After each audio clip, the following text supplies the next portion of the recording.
I'm pregnant, Roberto." The words shattered the silence of Madison Square Garden's private locker room like a knockout punch to the soul.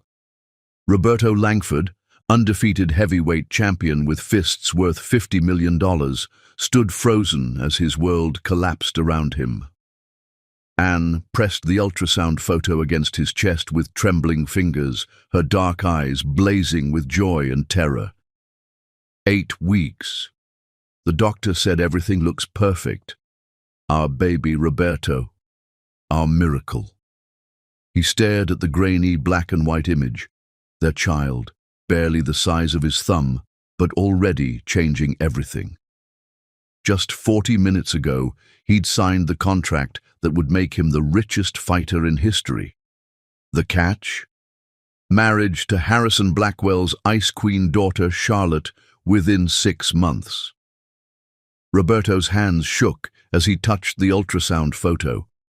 He could see the tiny form curled like a question mark, the child they'd created during stolen moments between his training camps and her nursing shifts. Their miracle, conceived on that snowy February night when Anne had whispered promises against his lips. "Say something," Anne whispered, her voice cracking. "Please." Roberto's throat felt like sandpaper. This woman had sacrificed everything, her nursing degree, her family's approval, her dreams, to watch him climb from underground fight clubs to championship gold.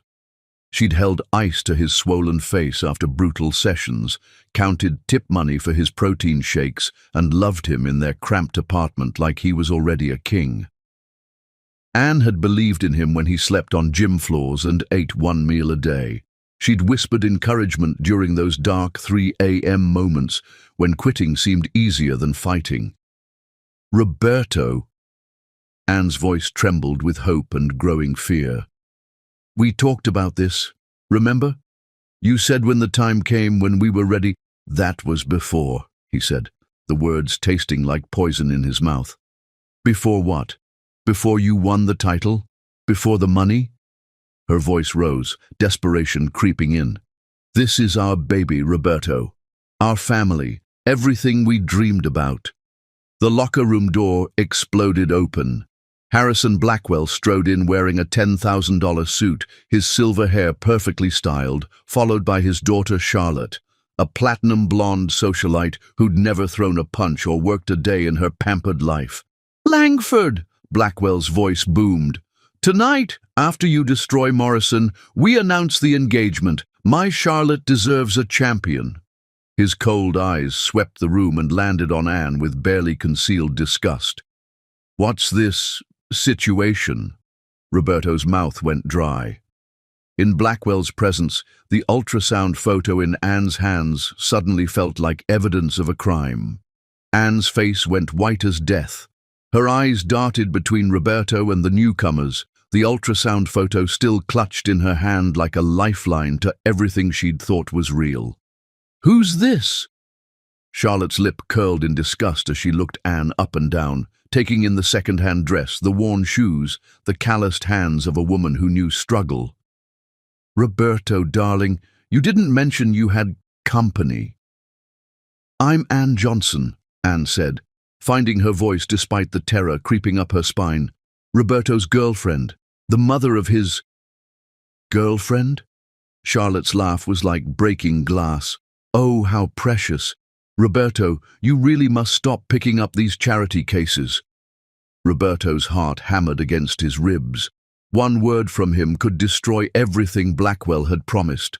The $100 million endorsement deals, the Hollywood movie contracts, the empire that would make him untouchable, the penthouse overlooking Central Park, the private jets, the respect that money could buy. Or he could choose love over money. Choose the woman who'd believed in him when no one else would. Choose the child growing inside her, his child, his blood, his legacy. Blackwell stepped closer, his voice dropping to a whisper only Roberto could hear. "Choose wisely, boy. This moment determines whether you become a king or remain a pauper forever. I've destroyed bigger men than you for far less." Roberto looked at Anne, really looked at her. She stood there clutching their baby's first picture, her eyes full of love and trust and absolute faith that he would choose them, choose their future, choose the family they'd dreamed about in whispered conversations after making love. She had no idea that the man she loved was about to shatter her world into a million pieces. Nobody, Roberto heard himself say, the word dropping like a death sentence. She's nobody. Anne stumbled backward as if he'd struck her. The ultrasound photo fluttered to the floor like a dying bird. Roberto. Her voice was barely a whisper. What are you saying? I'm saying we're done. Each word felt like swallowing razor blades. This was just fun, Anne. You knew that. The lies came easier now, each one killing another piece of his soul. You think I'd throw away everything for some waitress. But the baby, our baby, you said you wanted, handle it. He couldn't look at her, couldn't watch her beautiful face crumble. I've got a championship to defend and a real future to build. Charlotte linked her arm through Roberto's possessively, her diamond engagement ring catching the harsh locker room lights. Come on, darling. We have cameras waiting. She stepped deliberately on the ultrasound photo as they moved toward the door, grinding her heel into the image of Roberto's unborn child. Roberto, please. Anne's voice broke completely. Look at me. Look at what we made together. For one agonizing moment, Roberto's step faltered. The woman he loved, the only woman who'd ever truly seen him, was begging him not to destroy their family. Their child's future hung in the balance of his next choice. Don't make this harder than it has to be, Roberto said without turning around, his voice hollow as a grave.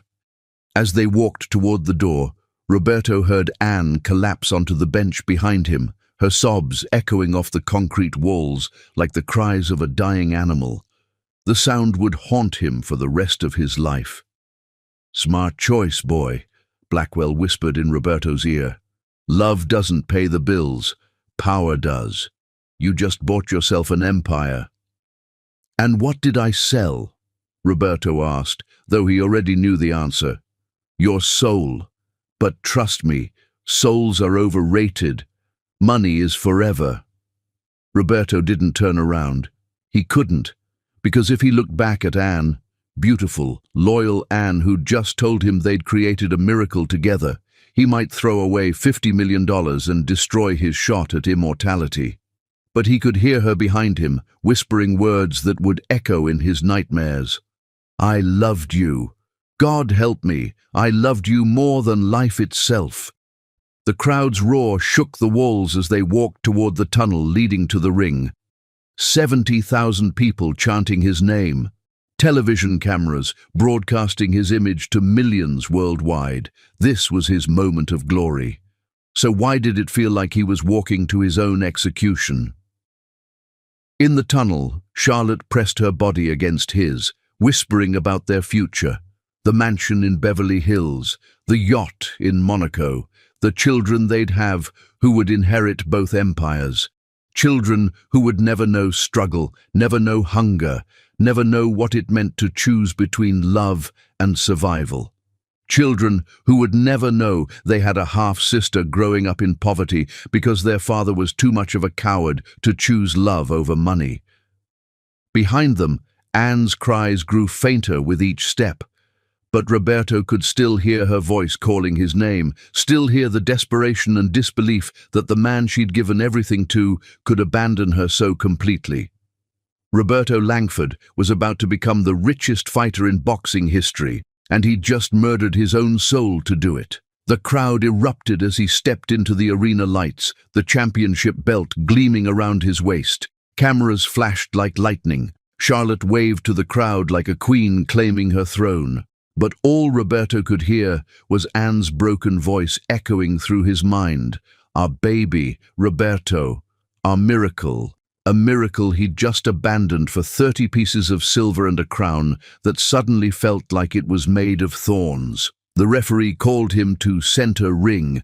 His opponent Morrison shadowboxed in the opposite corner, throwing combinations that would normally make Roberto analyze weaknesses and plan his attack. Tonight, He could barely focus. The biggest fight of Roberto's career was about to begin. But in the locker room behind him, a woman sat alone with her shattered dreams and the ultrasound photo of a child who would grow up to become his greatest nightmare. Roberto had chosen money over love, fame over family, power over the only woman who'd ever truly seen him. He'd won everything he thought he wanted, and lost the only fight that would ever matter. The announcer's voice boomed across the arena. "Ladies and gentlemen, presenting the undefeated heavyweight champion of the world, Roberto the Thunder Langford." The crowd's cheers were deafening. Roberto raised his gloves above his head, playing the part of the conquering hero. Flashbulbs exploded like stars.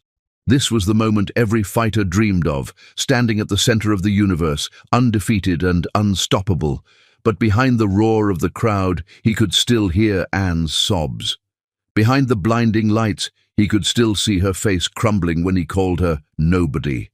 The bell rang. The crowd screamed. Roberto threw the first punch of what would become a legendary career built on betrayal. He won the fight in 6 rounds, devastating Morrison with combinations that seemed powered by his own self-hatred. With each punch he landed, he tried to forget Anne's face. With each cheer from the crowd, he tried to drown out her voice calling his name. It didn't work. 18 years later, that betrayal would come home to roost. And when it did, the whole world would watch as the daughter he'd abandoned destroyed everything he'd built with the same ruthless precision he'd shown in abandoning her. Roberto Langford had no idea that his greatest opponent had just been born in the shadow of his greatest victory. But Anne knew. Even through her tears, even through her heartbreak, Anne knew. She pressed the ultrasound photo to her lips, the photo Charlotte had tried to destroy but failed to tear, and whispered a promise that would echo through the years. "He'll pay for this, baby girl. I don't know how, I don't know when, but he's going to pay for what he did to us. You're going to be everything he threw away and more." The crowd's cheers from the arena above sounded like thunder, like the storm that was coming, like justice demanding to be served. Roberto Langford was about to learn that some victories cost everything, and some daughters never forget. Some daughters grow up hungry, some daughters grow up angry, some daughters grow up with their mother's broken heart and their father's killer instinct, and some daughters become champions for all the right reasons, to prove that love is stronger than money, that loyalty matters more than fame, and that the children you abandon have a way of finding you when you least expect it. 18 years from now, Roberto Langford would look across a boxing ring and see his own eyes staring back at him from his daughter's face. And in that moment, he would finally understand the true cost of the choice he'd made in a locker room beneath Madison Square Garden. But tonight, he celebrated his victory with champagne and photographers, while the woman who'd loved him counted her tears and planned a future that would shake the world. The storm was coming. And it had a name. Clarissa. Chapter 2. A Mother's Struggle. The eviction notice was pink, the color of cotton candy and little girls' dreams. How cruel that something so innocent-looking could destroy everything. Anne held the paper with hands that hadn't stopped shaking since she'd watched Roberto marry Charlotte Blackwell on national television. The ceremony had been broadcast live from a cathedral that cost more than most people earned in a lifetime. She'd watched through Murphy's electronics window while bouncing 6-month-old Clarissa, her daughter's tiny fingers wrapped around the ultrasound photo Roberto had abandoned. "Mama," 4-year-old Clarissa tugged at Anne's coat, her voice cutting through the nightmare of unpaid bills scattered across their kitchen table. Even at this age, her daughter's dark eyes held Roberto's intensity. The mean man coming back? The mean man was their landlord, Mr. Peterson, who'd been hammering on their door for the past week. 3 months behind on rent meant eviction in this neighborhood. No mercy, no exceptions, no consideration for a single mother working 3 jobs just to keep the lights on. "No, baby girl." Anne forced a smile that felt like broken glass cutting her face. Mama's gonna fix this. But how? Her job at Murphy's Diner paid minimum wage plus tips that barely covered diapers. The night shift at the hospital laundry left her hands raw and bleeding from the chemicals. And the weekend cleaning job at the office building meant she saw Clarissa awake for maybe 2 hours a day. She'd tried calling Roberto's management company 47 times. They'd stopped taking her calls after the first week. The lawyers had been crystal clear: no proof of paternity meant no claim to his fortune. A DNA test cost $3,000.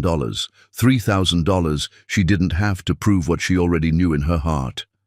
Meanwhile, Roberto's face smiled down at her from every magazine cover in the grocery store checkout line. "Boxing's golden boy lives his dream life," the headlines screamed. Photos of him and Charlotte at charity galas, yacht parties, movie premieres. His net worth had climbed to $200 million. $200 million. Anne was splitting a can of beans between herself and her daughter for dinner. "Mama, hungry?" Clarissa asked, pushing half her portion toward Anne with chubby fingers that already showed the stubborn determination she'd inherited from her father. "No, baby. You eat it all. Mama already had hers." It was a lie.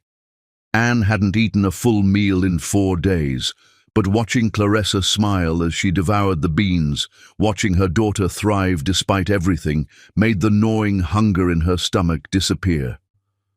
The apartment door rattled under heavy fists that sounded like thunder. "Mrs. Johnson, open up right now." "Peterson." Anne's heart hammered as Clarissa instinctively moved behind her mother's legs, those fierce dark eyes already learning to recognize danger. "Stay here, baby." Anne opened the door just wide enough to face the red-faced landlord whose breath reeked of cheap beer and cheaper cigarettes. "Time's up," Peterson growled, his bloodshot eyes raking over Anne's body with the entitled hunger of a man who thought poverty made women desperate enough to trade anything for shelter. "You got 1 hour to pack whatever fits in your car, then you're gone." "Please," Anne whispered, hating herself for begging, but willing to swallow any amount of pride for her daughter.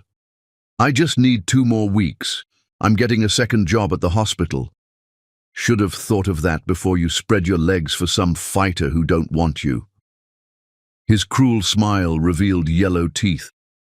"1 hour, and if you ain't gone, I'm calling the cops and child services.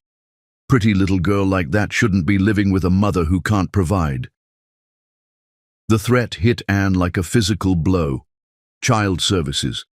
They could take Clarissa away, claim she was an unfit mother because she couldn't afford rent.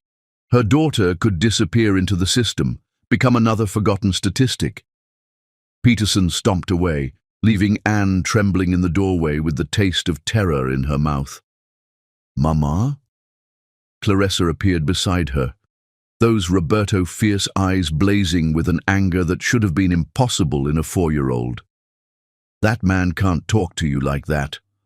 Anne knelt down to her daughter's level, seeing Roberto's stubborn jawline in Clarissa's tiny face, the same determination that had made him a champion burning like a flame that could never be extinguished. "Sometimes, baby girl, people think they can push us around because we don't have money. But you know what?" "What, Mama?" "Money don't make you strong. Heart makes you strong. And you got the biggest, strongest heart I ever seen." Clarissa nodded solemnly, then wrapped her small arms around Anne's neck with a fierceness that took her breath away. "We gonna be okay, Mama. I'm gonna take care of you when I'm big." The promise from a 4-year-old should have been heartbreaking. Instead, something fierce and protective flared in Anne's chest. This child, their child, would never know the weakness her father had shown, never know the cowardice of choosing money over love. "Yes, baby girl, we're gonna be more than okay. We're gonna be unstoppable." 8 years later. "You can't talk to my mama like that." 11-year-old Clarissa stepped between Anne and the grocery store manager, small fists clenched, her stance already showing natural fighting instincts. The manager had been humiliating Anne over a bounced check, $23 for milk and bread. doing it loud enough for the whole store to hear, making sure everyone knew the Johnson women were broke and desperate. "Clarissa, get back here," Anne whispered, mortified by the scene but also blazing with pride at her daughter's courage. "No, Mama." Clarissa's voice carried the same steel that would one day echo through boxing arenas. "He's being mean to you, and that ain't right."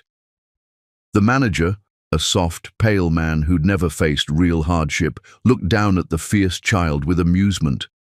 "Listen, little girl, I ain't little, and my mama works harder than anybody I know.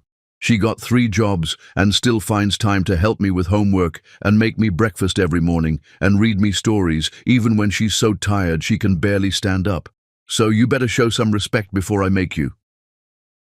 The threat from a 10-year-old should have been laughable. But there was something in Clarissa's eyes, a darkness, a promise of violence that made grown men uncomfortable. The manager took an involuntary step backward. Other customers had stopped to stare. Anne felt heat flood her cheeks, but also something else, pride so fierce it made her chest tight. Her daughter was defending her with the same passion Roberto had once fought in the ring, but with something he'd never possessed, loyalty that couldn't be bought. The manager, embarrassed by the scene and the way other customers were now glaring at him, processed their EBT card without another word. Outside the store, Anne knelt beside her daughter, studying the face that grew more like Roberto's every day, the strong jaw, the determined eyes, the stubborn set of her shoulders that said she'd fight the whole world if necessary. "You can't go around threatening grown-ups, baby." "I wasn't threatening, I was promising." Clarissa's eyes blazed with righteous anger that reminded Anne of herself at that age, before life had taught her to be afraid. "Like you taught me. You said never let nobody make you feel small." Anne pulled her daughter close, breathing in the scent of her hair, Johnson's baby shampoo, the cheap kind, but it smelled like love and determination and everything good in the world. "You're right, baby girl, but you gotta be smart about how you fight.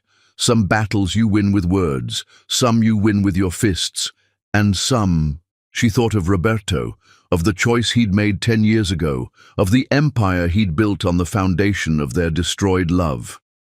"Some you win by just refusing to quit." Clarissa pulled back to meet her mother's eyes with the directness that made teachers uncomfortable and bullies think twice. "Mama, why don't I got a daddy?" The question Anne had been dreading for 10 years. She could lie, tell Clarissa her father was dead or unknown.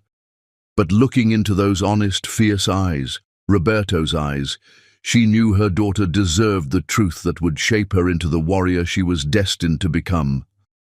"Your daddy is a fighter, baby, a famous one, the most famous fighter in the world." Clarissa's eyes widened. "Really? What's his name?" "Roberto Langford. They call him the Thunder.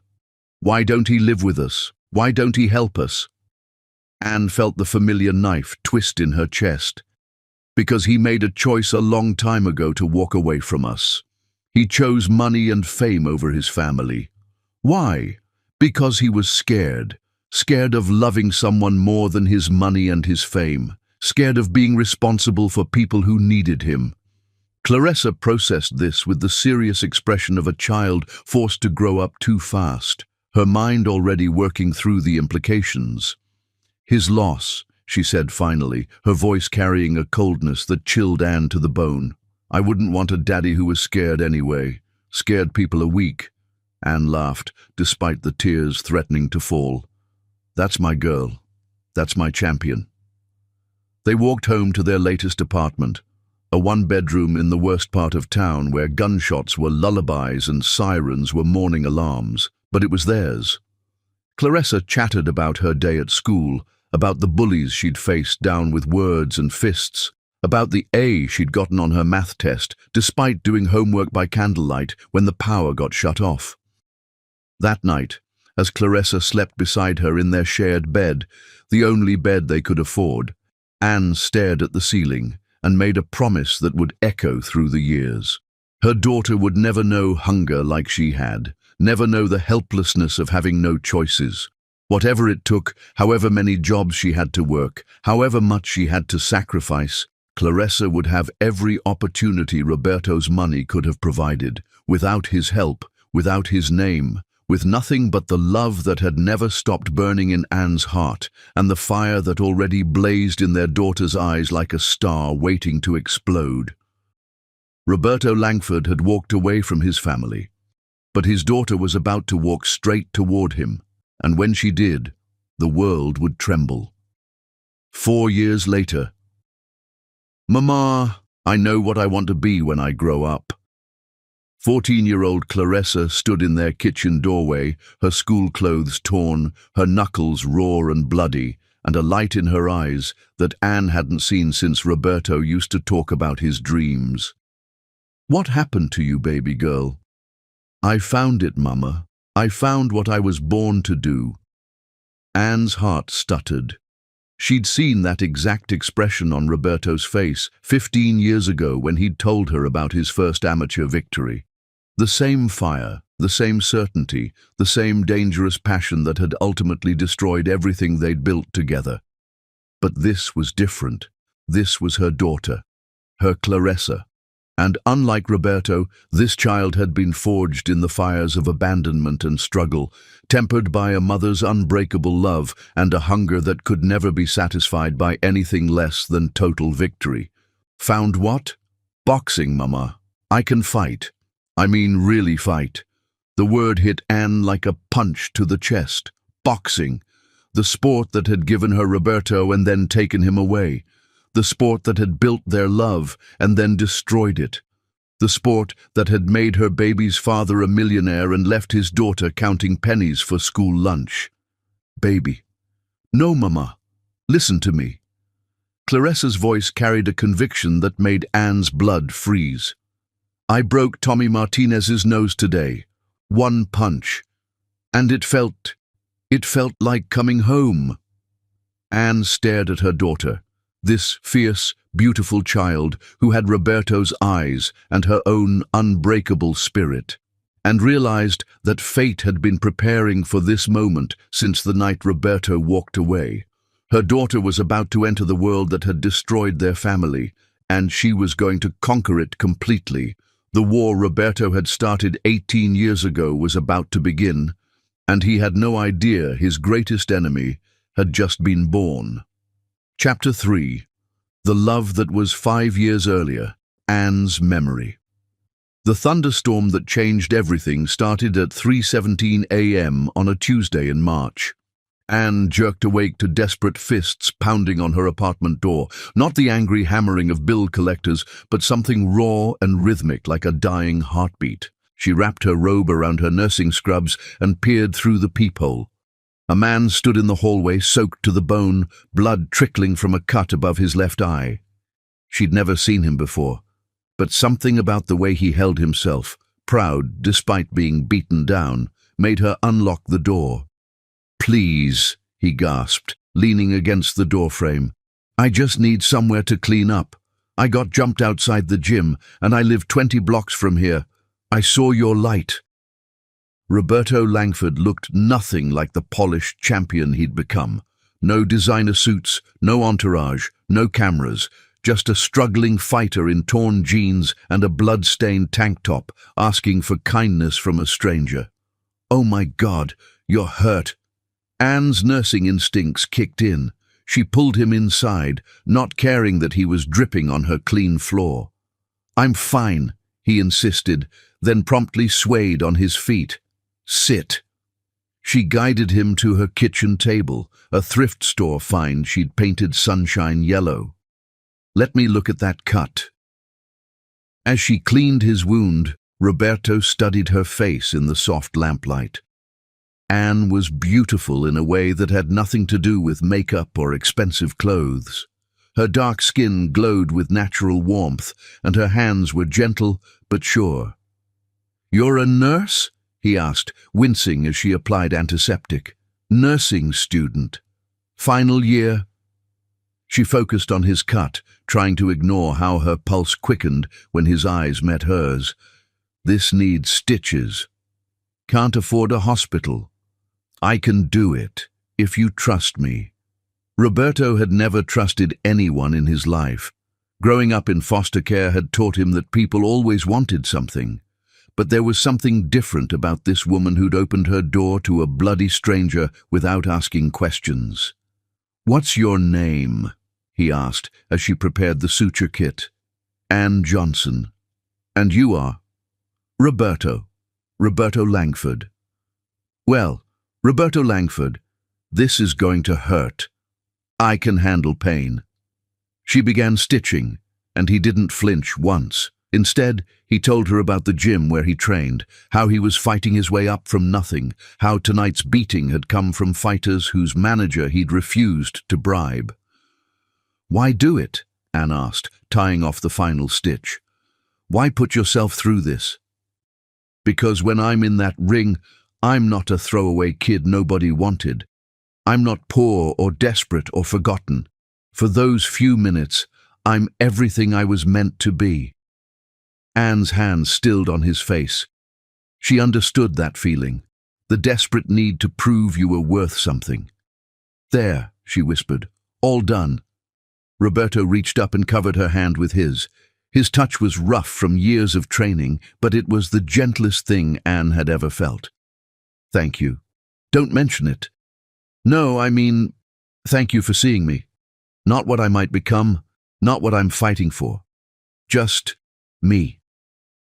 The rain drummed against the windows as they looked at each other, both knowing that everything had just changed.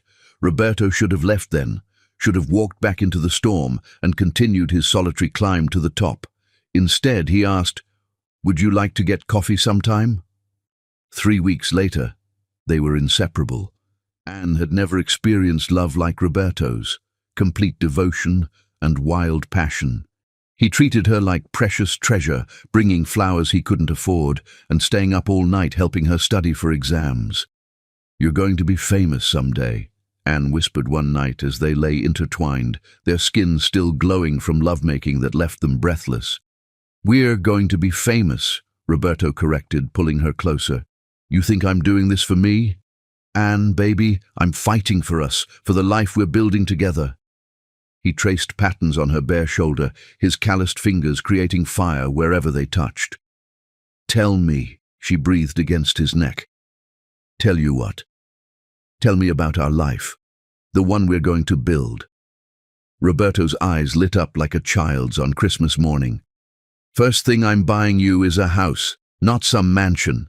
I know you don't care about that stuff, but a real house with a garden where you can grow those flowers you love." Anne smiled, pressing kisses to his chest. "What else?" "I'm going to pay for you to finish nursing school, not because you need my money, but because I want to give you choices." "I already have everything I want," she whispered, meeting his eyes. Roberto cupped her face in his hands, his thumbs stroking her cheekbones. "I love you, Ann Johnson. I love you so much it scares me sometimes." "Scared of what?" "Scared of losing this. Losing you." Anne silenced his fears with a kiss that tasted like promises and forever. When they broke apart, both were breathless. "You're not losing me, Roberto Langford. You're stuck with me." "Good," he growled, rolling her beneath him. "Because I plan on spending the rest of my life showing you how much you mean to me." His father owned 3 businesses and paid for Tommy's training, making him think he owned the gym and everyone in it. "Nothing," she said, backing toward the wall. "Just walking by." "Just walking by?" Tommy sneered, stepping closer until she could smell the protein shake on his breath. "You've been watching for 20 minutes. You some kind of freak? Girls don't belong here, especially broke-ass girls like you." "I can watch if I want to." Tommy stepped closer, his breath hot on her face, his bulk meant to intimidate. "Little ghetto princess thinks she's tough? Your mama ain't here to protect you now. Neither is that deadbeat daddy who don't want you." The words hit Clarissa like physical blows. Tommy knew about her father. Everyone at school whispered about it. The girl with no daddy, the girl whose mother worked 3 jobs just to keep them fed. But then, Clarissa looked past him into the gym, where a female fighter was working the heavy bag with devastating precision. The woman moved like liquid violence, her combinations so fast they blurred together, each punch landing with the sound of thunder. "She doesn't belong here either, right?"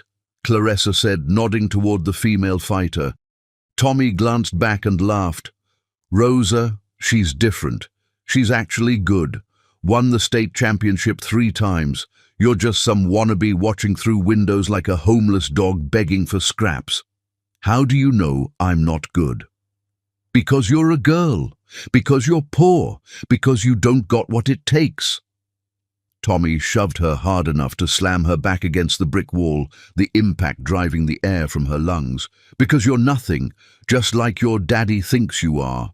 The word hit Clarissa like a lightning bolt. Nothing. That's what her father had called her mother before he walked away. Nothing. That's what the world had been telling her every day of her life, through empty refrigerators and eviction notices and clothes from Goodwill. Something primal and dangerous uncurled in her chest, like a snake ready to strike. "Don't touch me," she said quietly, her voice carrying a calm that made Tommy's smile falter. Tommy laughed and reached for her again, his meaty hand grabbing for her shoulder. "What you gonna do about it?" "Nothing, girl." Clarissa's fist moved before her brain could stop it. The punch came from her toes, up through her legs, rotating her hips and shoulders exactly like she'd seen in the Ali footage. Her knuckles connected with Tommy's nose with a sound like a branch snapping in a hurricane. Blood exploded across his face as he stumbled backward, howling like a wounded animal. "You crazy bitch! You broke my nose!" "And I'll break your jaw if you touch me again," Clarissa said, shocked by the calm in her own voice, by how right it felt to watch his blood drip onto the concrete. "I ain't nothing, Tommy. But you're about to be unconscious if you don't walk away." The noise had drawn attention from inside the gym. Fighters gathered in the doorway, including Rosa and Miguel himself. The old trainer's weathered face showed no emotion as he took in the scene. Tommy holding his gushing nose, Clarissa standing over him with bloodied knuckles and fire in her eyes. Tommy wiped blood from his face, his eyes blazing with humiliation. "I'm gonna tell my dad. He'll shut this whole place down. And you're gonna pay for this." "You're gonna what?" Miguel's voice cut through Tommy's threat like a blade. The old trainer stepped out of the gym, his eyes moving between Tommy's broken nose and Clarissa's perfectly positioned fist. "She jumped me!" Tommy whined, his voice nasal from the damage. "Crazy girl came out of nowhere." Miguel looked at Clarissa with the intensity of a judge weighing evidence. "That true, mija?" "He grabbed me," Clarissa said simply, meeting the trainer's eyes without flinching. "I don't let nobody grab me, ever." "Show me your hands." Clarissa extended her fists. Miguel examined her knuckles, split from the punch, but positioned correctly, her thumb outside her fingers just like the professionals. "You train somewhere?" "No, sir. I watch videos sometimes. Study fighters." Miguel's weathered face broke into a slow smile that transformed his entire appearance. "You split his nose with no training? Just instinct and library videos?" "I guess." "Tommy, get to the hospital. Get that nose set." Miguel's tone brooked no argument. "And if I hear you bothered this girl again, you're banned from every gym in the city. Your daddy's money don't mean nothing to me. Entiendes?" Tommy slunk away, muttering curses and holding his nose, leaving a trail of blood drops like breadcrumbs. Miguel turned back to Clarissa, studying her with the intensity of a man who'd spent 40 years recognizing raw talent. "What's your name?" "Clarissa Johnson." "Well, Clarissa Johnson, you just cost me a student. Tommy's daddy pays good money for training." Clarissa's heart sank. She'd found the one place that felt like home, and now she'd destroyed her chances of ever belonging there. "I'm sorry, I'm not." Miguel's eyes sparkled with something that looked like Christmas morning. Tommy was soft, had some talent but no heart, no fire. He gestured to Tommy's blood on the concrete. You got something I can't teach, can't buy, can't fake. What's that? Killer instinct. The thing that separates fighters from people who just know how to fight. He stepped aside, gesturing toward the gym's interior where the other fighters had returned to their training. You want to learn to use it properly. Clarissa looked through the doorway at the world she'd been dreaming of without knowing it existed. The heavy bags swayed from recent punishment. The ring in the center called to her like a church altar. I don't have money for lessons. Who said anything about money? You sweep floors, clean equipment, help me run this place. I'll teach you everything I know. Why? Miguel studied her face, the determination in her dark eyes, the way she stood despite having just been in her first real fight, the hunger that radiated from her like heat from a forge. Because every 20 years or so, someone walks into my gym who's different. Someone with that fire you can't fake, can't buy, can't teach. Rosa was one. He nodded toward the female fighter. Now she's ranked 3rd in the world. And you think I could be like her? Mia, I think you could be better than her. I think you could be better than anyone who's ever stepped through those doors. Clarissa felt something shift in her chest, a door opening onto a future she'd never dared imagine, a path that led from nothing to everything. When do I start? Right now. Grab those gloves. Miguel pointed to a worn pair hanging on the wall. Let's see if that punch was luck or destiny. As Clarissa laced up her first pair of boxing gloves, cracked leather that had shaped a dozen champions, she had no idea that across town, Roberto Langford was on television talking about his upcoming exhibition match. Had no idea that her father's championship belts were displayed in a mansion she'd never seen, while she trained in a gym held together with duct tape and dreams. All she knew was that when Miguel held up the focus mitts and called for combinations, her hands moved like they'd been waiting her entire life for this moment. Left hook, right cross, left uppercut. Each punch landed with devastating precision that made Miguel's eyes widen. Each impact sent shockwaves through her bones that felt like coming home. Dios mío, Miguel susurró después de la tercera combinación. You sure you never trained before? Never. Then God help whoever you fight, mija, because you're going to be a monster. And in the reflection of Miguel's proud smile, Clarissa saw her future rushing toward her like an oncoming train. She was about to become everything her father had abandoned.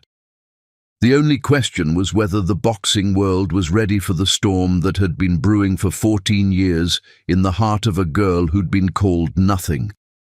They were about to find out. The daughter Roberto Langford had thrown away was about to pick up the gloves that would destroy his world. One punch at a time. Chapter 5. The Hunger Within. Anne knew something had changed the moment Clarissa walked through their apartment door. Her daughter's knuckles were raw, her school clothes torn, and there was a light in her eyes that Anne hadn't seen since Roberto used to talk about his dreams in their old bed. The same dangerous fire that had consumed everything in its path. Baby girl, what happened to you? Clarissa dumped her backpack and faced her mother with the intensity of a warrior reporting for battle. Blood still stained her knuckles, and her breathing was elevated like she'd been running for miles. Mama, I found it. I found what I was born to do. Anne's heart stuttered. She'd seen that exact expression on Roberto's face 15 years ago when he'd told her about his first amateur victory. The same fire, the same certainty, the same dangerous passion that had ultimately destroyed everything they'd built together. Found what? Boxing, Mama. I can fight. I mean really fight. Clarissa's words tumbled out like water through a broken dam. There's this gym, this trainer Miguel, and I broke this boy's nose with one punch. You what? Anne's blood went cold. Boxing, the sport that had given her Roberto, then stolen him away. The sport that had built their love, then destroyed it completely. Mama, you should have seen it. The way my fist connected, the way it felt so right, like I was finally doing what God made me for. Clarissa's eyes blazed with a hunger that terrified Anne to her core. Miguel says I got natural talent, says I could be better than anyone. Anne sank into their second-hand chair, memories crashing over her like a tsunami. Roberto in their tiny apartment, shadowboxing while she studied for nursing exams. Roberto telling her about his dreams, his voice carrying the same obsessive intensity she now heard in their daughter's voice. "Baby, boxing is dangerous. People get hurt." "I'm already hurt, Mama," Clarissa exploded, her voice cracking with emotion. Every day at school, kids talking about their daddies, about family vacations and new clothes and all the things we can't have. Every night watching you work yourself to death just to keep us fed. I'm tired of being hurt by things I can't control. The raw pain in her daughter's voice hit Anne like a physical blow. Clarissa had been carrying this weight for years, and Anne had been too busy surviving to see it. "But in that gym," Clarissa continued, her voice dropping to a whisper, "when I hit that bag, when I threw that punch, for the first time in my life I felt powerful, like I could take all this pain and turn it into something that matters." Anne looked at her daughter, really looked at her. Clarissa stood different now, balanced on the balls of her feet like a fighter. Her shoulders were set with the confidence of someone who'd discovered their purpose. This wasn't just teenage rebellion. This was destiny calling. "Tell me about this trainer." For the next hour, Clarissa described Miguel Santos with the reverence of a disciple describing a prophet. How he'd seen something in her that no one else ever had. How he'd offered to train her for free in exchange for work around the gym. How he'd looked at her like she was already a champion instead of a girl from the projects with holes in her shoes. "He says I got something special, Mama. Something that can't be taught." Anne closed her eyes, remembering Roberto saying almost identical words 15 years ago. But there was something different about Clarissa's hunger. Something harder, more focused. Roberto had fought to escape his past. Clarissa wanted to fight to conquer her future. "And this is what you really want? Not just because you're angry?" "I want it more than I've ever wanted anything in my life." Clarissa knelt beside Anne's chair, her voice intense with conviction. "Mama, I know this scares you. I know it reminds you of him. But I'm not my father. I'm not going to abandon people who love me. I'm going to fight for them." Anne studied her daughter's face, Roberto's determined jaw, but her own fierce loyalty. Her father's natural athleticism, but her mother's unbreakable heart. "If you're going to do this," Anne said finally, "you do it right. No half measures. You train hard, you listen to your coach, and you never forget where you came from." Clarissa's face lit up like the sun breaking through storm clouds. "Really? Really? But I got conditions." "Anything. School comes first. Your grades slip, you're done. And you tell me everything, every fight, every injury, every time someone tries to take advantage of you. I promise, Mama. I swear." Anne pulled her daughter into a fierce hug, breathing in the scent of her hair, mixed with the smell of the gym, leather and sweat and dreams.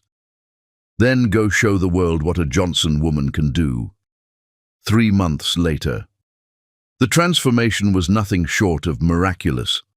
Clarissa had gained 15 pounds of muscle, her body sculpted by hours of relentless training. She woke up at 5 a.m. to run 5 miles before school, spent every afternoon at the gym, and fell asleep studying fight footage on their ancient laptop. Anne watched her daughter evolve from an angry teenager into something magnificent and terrifying, a predator disguised as a high school student. "Mama, watch this," Clarissa said one evening, demonstrating combinations in their tiny living room. Her hands moved with lightning speed, her footwork making their cramped apartment look like a boxing ring. "Where did you learn that?" "Miguel's been showing me footage of the old masters. Ali, Frazier, Foreman." Clarissa's eyes glowed with fanatical devotion. But also the women, Layla Ali, Jackie Fraser-Lyde, and Mama ... Her voice dropped to a whisper. He showed me footage of my father. Anne's blood froze. What? Roberto Langford. Miguel didn't know at first, but when I told him my daddy's name, he pulled up old fights. Clarissa's expression was unreadable. I studied every round, every combination, every weakness. Baby, he's good, Mama, real good. But he's got tells, little things he does before he throws his right hand. And he drops his left shoulder when he's tired. Clarissa's smile was cold as winter. I'm learning everything about him, his style, his habits, his weaknesses. Why? Because someday I'm going to face him. And when I do, I'm going to show him exactly what he threw away. The conviction in her daughter's voice sent chills down Anne's spine. This wasn't just about boxing anymore. This was about justice, about proving that the daughter he'd abandoned could rise higher than he'd ever dreamed. 6 months later. You ready for this, mija? Miguel stood in the corner of the amateur ring at the downtown Civic Center, his weathered hands wrapping Clarissa's wrists with practiced precision. Around them, the crowd buzzed with anticipation for the Youth Championship semi-finals. Clarissa nodded, her eyes fixed on her opponent across the ring, Maria Santos, the defending champion whose father owned a chain of gyms and had been training her since she was 6 years old. Remember, Miguel whispered, she's got experience, but you got hunger. She's fighting to keep what she has. You're fighting for everything you've never had. Clarissa looked toward the small section where Anne sat, her mother's face tight with worry and pride. Next to her sat Rosa, Miguel's star fighter, who'd driven 3 hours just to watch Clarissa's biggest test yet. I won't let you down, coach. You already made me proud, mija. Now go show them what we've been working for. The bell rang. Maria came out fast, throwing combinations designed to overwhelm an inexperienced opponent. But Clarissa moved like water, slipping punches by inches, making Maria miss by margins so small the crowd gasped. Then Clarissa countered. Her left hook caught Maria flush on the jaw, followed by a right cross that sent the champion staggering backward. The crowd erupted as Clarissa pressed forward, unleashing combinations that she'd practiced 10,000 times in the gym. But it wasn't just technique. There was something primal about the way Clarissa fought, a hunger that transformed every punch into a statement about who she was and where she'd come from. By the 3rd round, Maria was holding on, trying to survive until the final bell. Clarissa stalked her around the ring with the patience of a predator, picking her shots, breaking down the champion piece by piece. With 30 seconds left, Clarissa landed a combination that dropped Maria to one knee. The referee began counting, but Clarissa had already turned away, her eyes finding Anne in the crowd. 10, the referee shouted. Winner by knockout, a new youth champion, Clarissa Johnson. Anne was crying as Clarissa climbed through the ropes and ran to her, championship medal gleaming around her neck. I did it, Mama. I really did it. You sure did, baby girl. You sure did. As they hugged, neither woman noticed the man in the expensive suit watching from the back of the arena. He'd been scouting talent for a major promotion company when he'd heard about the girl who'd destroyed the youth division in less than a year. The man made a note in his phone. Clarissa Johnson, investigate immediately. Potential gold mine. Within 6 months, that note would reach the desk of someone who knew exactly who Clarissa Johnson was, and why her rise through the boxing world should terrify Roberto Langford. But tonight, she was just a 16-year-old girl hugging her mother and holding her first championship medal, unaware that she'd just taken the first step on a path that would lead directly to her father's throne. The war Roberto had started 18 years ago was about to begin in earnest, and his abandoned daughter was ready to show the world that some fires burn hotter when they're forged in abandonment. and fed by a mother's unbreakable love. Chapter 6. Rising Through Pain. The newspaper headline screamed across the sports section like a declaration of war. Mystery girl destroys amateur division. Who is Clarissa Johnson? Roberto Langford stared at the article over his morning coffee in his Beverly Hills mansion, his blood turning to ice water as he read every devastating detail. The girl in the photo had familiar eyes, dark, intense, burning with the same fire he'd once seen in his own mirror 20 years ago. The last name was like a sledgehammer to his chest. Johnson, Anne's last name. The article detailed the meteoric rise of 17-year-old Clarissa Johnson, who'd won every amateur tournament she'd entered in the past 2 years, usually by knockout in under 3 rounds. The sports writer gushed about her supernatural instincts and devastating power that seemed to emerge from thin air.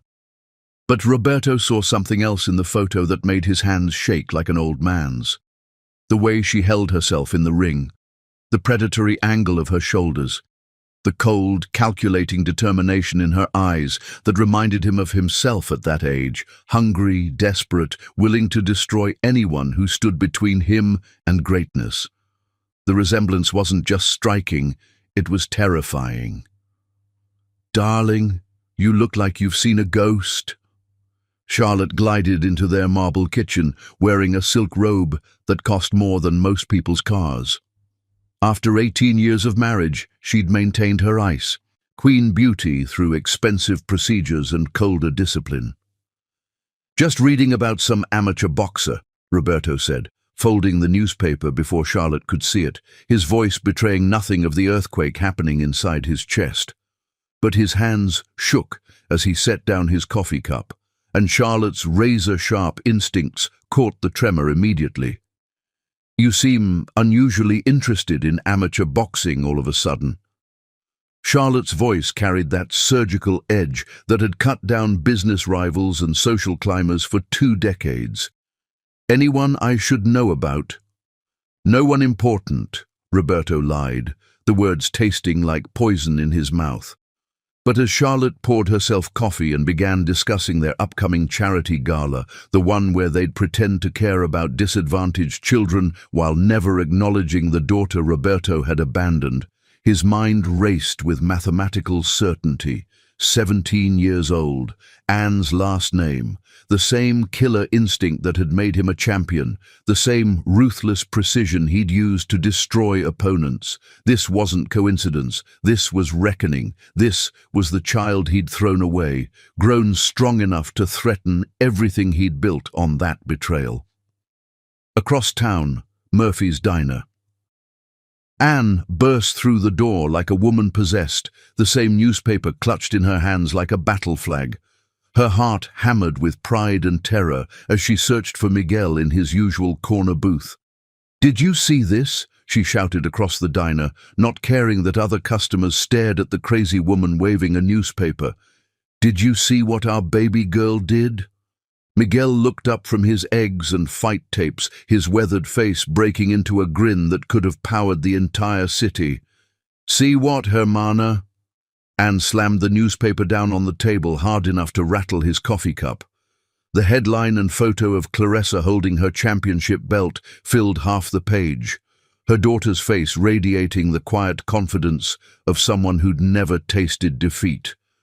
"About damn time someone noticed what we've been building," Miguel said, his voice thick with emotion. "That girl is special, Anne. More special than anything I've seen in 40 years of training fighters. They're calling her a phenomenon, a once-in-a-generation talent." Anne's voice trembled with pride and the dawning realization of what this might mean. "Miguel, what if he sees this? What if Roberto? What if what? What if he realizes he threw away the greatest fighter who ever lived?"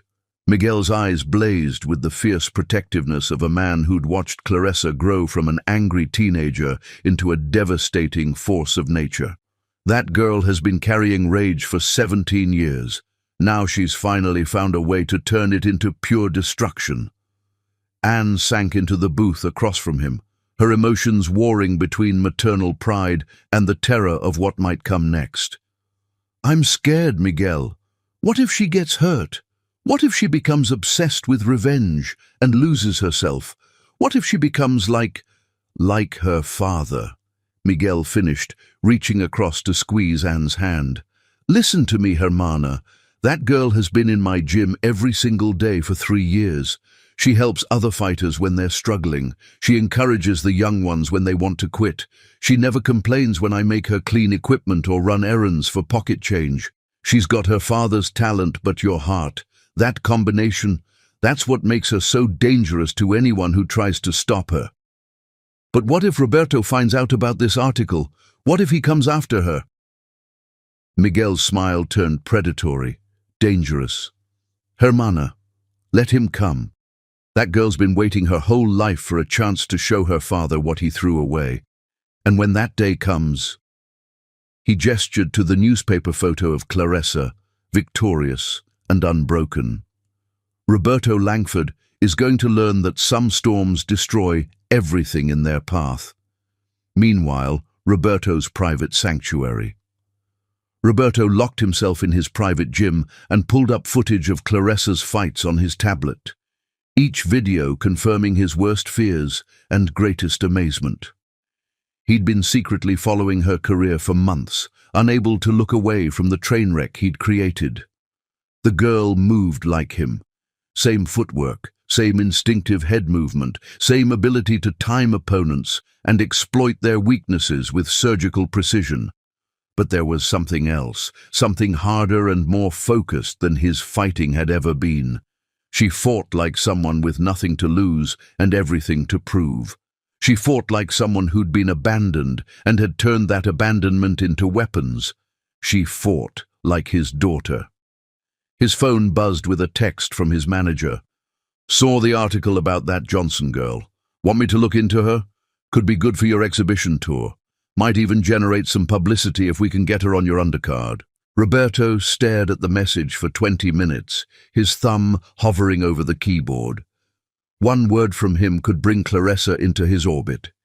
He could arrange for her to fight on his undercard, maybe even offer to train her. He could try to be the father he'd never been, the man he'd abandoned when he chose Charlotte's money over Anne's love. But that would mean admitting the truth. It would mean acknowledging what he'd done. It would mean risking everything he'd built on the foundation of his betrayal.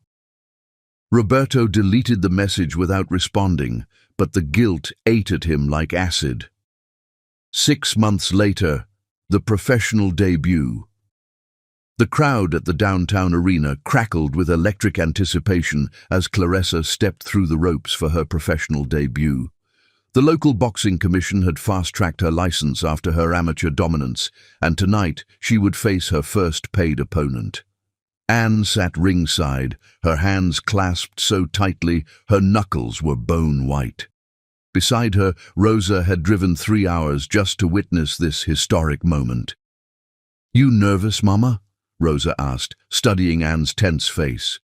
"Terrified," Anne admitted, her voice barely audible over the crowd noise. "She's my baby girl, and she's about to fight a woman who's trying to take her head off for money." "Your baby girl is about to make history," Rosa said, with the quiet confidence of someone who'd sparred with Clarissa for 2 years. "Trust me, I've seen her destroy grown men in the gym. She's more than ready for this." In the ring, Clarissa faced Tanya Rodriguez, a 8'2" veteran specifically brought in to humble the hyped amateur. Rodriguez had knocked out her last 4 opponents and wasn't impressed by newspaper headlines or teenage phenoms. "You ready, mija?" Miguel asked as he applied Vaseline to Clarissa's face with the reverence of a priest preparing communion. "I've been ready my whole life, coach." The bell rang like a gunshot. Rodriguez came out swinging like a woman possessed, trying to intimidate the teenage professional with veteran aggression and every dirty trick she'd learned in 8 years of professional fighting. She threw illegal kidney shots, held and hit, stepped on Clarissa's feet, and did everything possible to break the young fighter's composure. but Claressa moved like smoke given form, making Rodriguez miss by fractions while landing sharp counters that echoed through the arena like thunderclaps. Every punch Claressa threw was calculated, precise, designed for maximum damage and psychological warfare. "This is absolutely unbelievable," the television announcer screamed. "Johnson is making Rodriguez look like she's fighting underwater. The precision, the patience, the ring IQ. This girl fights like she's been doing this for 20 years. By the second round, Rodriguez was already breathing hard, her confidence shattered by a teenager who fought like a seasoned assassin. Claressa had systematically broken down every aspect of the veteran's game, neutralized her power, frustrated her aggression, and made her look foolish in front of the television cameras. "I don't understand what I'm seeing," Rodriguez's trainer told her between rounds, panic creeping into his voice. "She's reading everything you do before you even think about doing it." In the third round, Claressa ended it with surgical precision that left the crowd stunned. A perfect combination that belonged in a boxing textbook. Left hook to the body that folded Rodriguez in half like a closing book, followed by a right uppercut to the chin that sent her crashing to the canvas like a fallen tree. The referee didn't even need to count. Rodriguez was unconscious before she hit the mat. Winner by knockout in her professional debut, Claressa "Lightning" Johnson. Anne was sobbing as Claressa found her in the crowd, tears of pride and terror streaming down her face. "I'm so proud of you, baby girl. We did it, Mama. This is just the beginning of everything we dreamed about." As photographers snapped pictures and reporters shouted questions, Claressa looked directly into the main television camera and spoke words that would haunt Roberto Langford for months. "This victory is dedicated to every child who's been abandoned by a parent who chose money over love.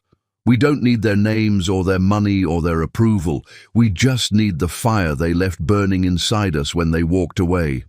1 year later, the unstoppable rise. Claressa's professional record climbed to 11-0 with 9 knockouts, each victory more impressive and terrifying than the last. Each opponent was more experienced, more dangerous, more desperate to be the one who finally stopped the teenage phenomenon. None of them came close. Boxing magazines started calling her the future of women's boxing. ESPN featured her on their Rising Stars special. Sports Illustrated put her on their cover with the headline, "The Girl Who Fights Like Thunder." And Roberto watched every single fight in the privacy of his home gym, torn between fatherly pride and existential terror. The phone call that shattered his carefully constructed denial came at 3 a.m. on a Tuesday, jolting him from nightmares about ultrasound photos and broken promises. "Roberto Langford. Who the hell is this?"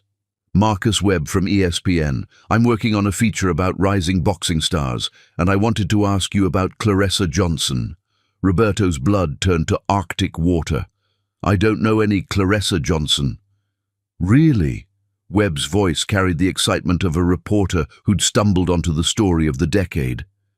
"Because our research shows some very interesting connections. Same city where you started your career. Her mother's name is Anne Johnson, and Mr. Langford, when you watch her fight." Webb paused for dramatic effect. "She moves exactly like you did at that age. Same style, same instincts, same killer precision." "I have no comment." "She's been telling reporters that she's going to call you out publicly after her next fight. Says she wants to prove that abandoned children can become champions too. Any response to that?" Roberto hung up without another word, but his hands shook for an hour afterward. Charlotte found him at dawn, staring at his championship belts displayed on the wall like trophies from a war he was starting to realize he'd lost the moment he walked away from Anne. Who was on the phone at 3 a.m.? Wrong number. But Roberto didn't sleep for the rest of the week. Instead, he watched every video of Claressa's fights he could find, seeing his own genetics wielded by someone who had every reason to hate him and every tool necessary to destroy everything he'd built. The call-out that changed everything. 2 weeks later, Claressa stood in the ring, after demolishing her 12th professional opponent in 4 brutal rounds. The interviewer approached with barely contained excitement as cameras rolled live on national television. "Claressa, you're now 12-0 with 10 knockouts. You're being called the most dominant young fighter in boxing history. What's next for Claressa Johnson?" Claressa looked directly into the camera, her eyes blazing with the cold fire of someone who'd waited her entire life for this moment. "I want to call out Roberto Langford. He calls himself the Thunder, but I got news for him. I'm the storm he created when he walked away from his family 18 years ago." The crowd erupted like a volcano. The interviewer's eyes went wide with shock. Social media exploded within seconds as the clip began trending worldwide. "Are you saying Roberto Langford is your father?" "I'm saying Roberto Langford abandoned a pregnant woman because he was too much of a coward to choose love over money. He threw away his family for a paycheck and a trophy wife. Now his daughter has grown up, and I'm coming for everything he built on that betrayal." The interview went viral within minutes. Sports shows interrupted regular programming to play the clip. Social media exploded with speculation, demands for DNA tests, and calls for Roberto to respond. Langford vs. Johnson began trending worldwide within an hour. In his mansion, Roberto watched the clip for the 100th time, studying the face that looked so much like his own, twisted with righteous anger and unbreakable determination. Charlotte found him in his study at dawn, empty whiskey bottles scattered around his chair like spent ammunition. "So it's true," she said with ice-cold calculation. "You have a daughter." Roberto looked up at his wife, the woman he'd chosen over Anne, over love, over everything that had ever mattered. It was a long time ago. "Not long enough, apparently. She's going to destroy everything we've built unless we act fast." Charlotte's voice carried the calculating coldness of someone already planning damage control. "I have lawyers, investigators, people who can make problems disappear." Roberto thought about Anne, about the ultrasound photo, about the choice he'd made in a locker room that had haunted every single day of the past 18 years. "Maybe," he said quietly, his voice hollow as a grave, "maybe I deserve to be destroyed." But even as he said it, Roberto knew he wouldn't go down without a fight. His daughter wanted war. She was about to get the fight of her life. The collision between father and daughter was inevitable now. The only question was whether Roberto's empire could survive the storm he'd created by abandoning the one person who could have made him truly great. Claressa Johnson was coming for her father, and she was bringing 18 years of abandonment, pain, and her mother's unbreakable love as weapons that would cut deeper than any punch ever could. The final battle was about to begin, and the whole world would be watching when the daughter Roberto threw away came to collect everything he owed her. Chapter 7. The challenge issued. The media explosion was unprecedented. Within 6 hours of Claressa's call-out, Langford versus Johnson dominated worldwide trending. Sports commentators debated the ethics of father fighting daughter. Boxing commissions scrambled to understand legal implications. Social media erupted with theories and demands for Roberto's response. But Roberto Langford had vanished. "Where the hell is he?" screamed Richard Blackwell, Harrison's son who now managed Roberto's career. "Every news outlet in the world is calling, and our biggest asset is hiding like a coward." Charlotte sat across from Richard in the mansion's marble-floored conference room, her face carved from ice. "He's processing. This isn't just business for him. It better become business fast. We've got $300 million in endorsements that depend on Roberto's reputation. If he looks weak—" "He won't look weak," Charlotte interrupted. "Roberto will fight her. He has to." Meanwhile, at Rosario's gym. The tiny gym had been invaded by reporters, photographers, and camera crews from around the world. Miguel stood guard at the door like a bouncer, allowing only a select few inside to witness Clarissa's training. "How does it feel to have called out your own father?" shouted a reporter from ESPN. Clarissa didn't break rhythm on the heavy bag. Left hook, right cross, left uppercut. Each combination landed with thunderous precision. "It feels like justice," she said between punches, "for my mother, for every child who's been abandoned by a parent who chose money over family." "But he's Roberto Langford, a living legend. Aren't you intimidated?" Clarissa stopped hitting the bag and turned to face the cameras, sweat gleaming on her face like war paint. "Legends are just stories people tell. I'm about to write a new one." The reporters scribbled frantically. This 17-year-old girl spoke with the confidence of someone who'd already won the fight. Anne watched from the corner, her heart torn between pride and terror. Her daughter was magnificent, strong, fearless, unbreakable, but she was also walking into a battle that could destroy her. "You sure about this, baby girl?" Anne asked when the cameras finally left. "Mama, I've been sure about this since I was 4 years old, and you told me my daddy chose money over us." Clarissa's eyes blazed with cold fire. "I'm going to show him, and the whole world, what he threw away." Roberto's response. 3 days later, Roberto finally emerged from hiding. The press conference was held at the Beverly Hills Hotel, with Roberto flanked by his management team and lawyers. He looked older, haunted, but still carried himself with the bearing of a champion. "I want to address the recent claims made by Clarissa Johnson," Roberto began, his voice steady despite the storm raging inside him. "While I cannot comment on personal matters from many years ago, I will say this. If Ms. Johnson wants to make a name for herself by challenging me, then she'll get her opportunity." The room erupted with questions. "Are you confirming she's your daughter? Will you actually fight her? What do you say to critics who call this a publicity stunt?" Roberto raised his hand for silence. "My team is in talks with the Nevada State Athletic Commission. If they sanction the fight, and if Ms. Johnson can prove she belongs in the ring with me, then we'll settle this matter where it should be settled, between the ropes." Richard Blackwell leaned into the microphone. "The fight will be for Roberto's WBC heavyweight title. Winner takes all. The date will be announced within the week." As Roberto left the podium, one reporter shouted a question that stopped him cold. "Mr. Langford, what would you say to your daughter if she really is your child?"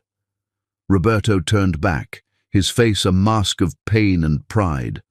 I'd say she better be ready for the fight of her life." The announcement. 1 week later, the boxing world received the news that would define the sport for generations. Roberto the Thunder, Langford versus Clarissa Lightning Johnson. For the WBC Heavyweight Championship, MGM Grand Garden Arena, Las Vegas. Pay-per-view, December 15th. The announcement sent shockwaves through every corner of the sports world. Father versus daughter. Legend versus rising star.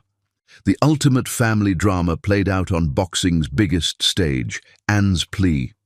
That night, Anne knocked on the door of Roberto's Beverly Hills mansion for the first time in 18 years. Charlotte answered, her face twisting with disgust. "What do you want?" "I want to talk to Roberto about our daughter." "Your daughter?" "He never claimed her." "Let me in, Charlotte, or I'll camp on your doorstep until every reporter in the city knows where Roberto lives." 5 minutes later, Anne sat across from Roberto in his study, the same room where he kept his championship belts. 18 years had changed them both, him into something harder and colder, her into something fiercer and more determined. "She's going to get hurt," Anne said without preamble. "You're twice her size, Roberto. You could kill her." Roberto's voice was barely a whisper. "Do you think I don't know that? Do you think I wanted this?" "Then call it off. Admit she's your daughter and walk away." "I can't." Roberto's hand shook as he poured himself a drink. "If I admit she's mine, Charlotte leaves and takes half of everything. If I don't fight her, I look like a coward and lose my endorsements. And if I do fight her, you might destroy the only good thing that came from what we had." They sat in silence, the weight of 18 years pressing down between them. "She's beautiful, Roberto, strong and smart, and everything we dreamed our child would be. She could have been Daddy's little girl, going to private schools and wanting for nothing. Instead, she hates me. She doesn't hate you. She hates what you chose over her." Anne leaned forward, her eyes blazing. "You can still choose differently. You can still be her father instead of her opponent." Roberto looked at Anne, the woman he'd loved more than life itself, the woman he'd destroyed for money and power, and felt something break inside his chest. "It's too late, Anne. The contracts are signed. The world is watching. There's no way back from this." Anne stood up, her voice cutting through him like a blade. "Then you better pray she forgives you after she beats you, because that girl is going to destroy everything you built on our love, and she's going to do it with a smile on her face." As Anne left, Roberto called after her, "Why didn't you ever ask me for money? For help?" Anne turned back, her face a mask of quiet dignity. "Because I wanted our daughter to earn everything she got. I wanted her to be strong enough to stand on her own when the time came to face you." "And is she?" "Roberto, you're about to find out that the daughter you abandoned is twice the fighter you ever were, and she's got something you never had." "What's that?" "Nothing left to lose." Training camps. As news of the fight spread, both fighters retreated to their training camps. Roberto trained in a state-of-the-art facility in Big Bear, surrounded by world-class trainers, nutritionists, and sparring partners. Every advantage money could buy. Clarissa trained in the same run-down gym where she'd learned to fight, surrounded by people who loved her not for what she could earn them, but for who she was. The contrast couldn't have been more stark. The final stare-down. 6 weeks before the fight, they met for the official press conference and weigh-in ceremony. The MGM Grand was packed with media from around the world. When Clarissa walked onto the stage, the crowd erupted. She wore simple black training gear, her hair pulled back in a tight ponytail, her eyes focused like laser beams. Roberto followed, still impressive at 41, his body sculpted by decades of professional training, but something in his eyes looked uncertain, haunted. They stood face to face for the traditional stare-down. Father and daughter, abandoned child and abandoning parent, the past confronting its consequences. "Any words for your opponent?" a reporter shouted. Clarissa never broke eye contact with Roberto as she spoke into the microphone. "I don't need his name, his money, or his legacy. I just need 5 rounds to show him what he threw away." Roberto stared into eyes that were mirrors of his own, filled with a hunger and determination that reminded him of himself at her age. "And what do you say to that, Mr. Langford?" Roberto's voice was barely audible above the crowd noise. "I say, I'm proud of the woman she's become, but pride won't save her in that ring." As they separated, neither fighter looked back. The die was cast. The battle lines were drawn. The greatest fight in boxing history was 6 weeks away. Roberto Langford was about to learn that some storms destroy everything in their path, and Clarissa Johnson was about to prove that daughters remember everything their fathers forget. Chapter 8. Preparing for War. 6 weeks before the fight, Roberto's training camp. The punching bag exploded under Roberto's assault, sand spilling across the pristine floor of his private training facility. His sparring partners lay scattered around the gym, 3 heavyweight contenders who'd thought they could give the aging champion a decent workout. They'd all been wrong. "Jesus Christ, Roberto," gasped Tony Marquez, a former title contender now sporting a broken nose. "You trying to kill us?" Roberto said nothing. He'd been training with possessed fury for 3 weeks, pushing his 41-year-old body harder than he had in a decade. Every combination carried devastating intent. Every sparring session ended with someone getting hurt. "Boss," called his trainer, Eddie Castellanos, from across the gym, "you need to dial it back. You're going to burn out before the fight." "I'm fine," Roberto growled, wrapping his hands for another round on the heavy bag. But he wasn't fine. Every night he dreamed of Anne's broken voice in that locker room 18 years ago. Every morning he woke up to pictures of Claressa on the sports pages, her eyes blazing with the same determination he'd once possessed. His daughter had become everything he'd abandoned her to prevent. Meanwhile, at Rosario's gym, Claressa moved through her training routine with the mechanical precision of a master craftsman. 6 rounds on the heavy bag, followed by 5 rounds of speed bag work, then an hour of technical drilling with Miguel. "Your combinations are getting too predictable, mija," Miguel called out as Claressa finished a series of left hook-right cross sequences. "He's going to time them." "Let him try." Claressa's voice was cold as winter. "I got 37 different combinations mapped out, each one designed to exploit a weakness in his style." Miguel raised an eyebrow. For 6 weeks, Claressa had been studying Roberto's fights with the obsession of a forensic scientist. She'd memorized every pattern, every tell, every habit that 41 years of life had drilled into his fighting DNA. "You can't just rely on preparation, Claressa. In that ring, anything can happen." "Nothing's going to happen that I haven't already planned for." Rosa, who'd been holding focus mitts, dropped her hands and stared at Claressa with concern. "Hermana, you're scaring me. This isn't just about boxing anymore, is it?" Claressa's eyes blazed with something that went beyond anger, beyond revenge. "This is about proving that love is stronger than money, that loyalty matters more than fame, that the children people throw away have a way of coming back to collect what's owed." The revelation. 3 weeks before the fight, Roberto's worst nightmare came true. He was reviewing fight footage in his study when Eddie burst through the door, his face white with panic. "Boss, we got a problem. A big fucking problem." "What now?" Eddie threw a folder onto Roberto's desk. "DNA test results. Someone leaked them to TMZ." Roberto's blood turned to ice water as he read the lab report. 99.97% probability of paternity. Scientific proof of what his heart had known the moment he saw Claressa's eyes in that newspaper photo. "How did they get my DNA?" "Coffee cup from the press conference. They tested it against a hair sample from the gym where she trains." Roberto's hands shook as he set down the papers. The secret he'd protected for 18 years was now front-page news across the world.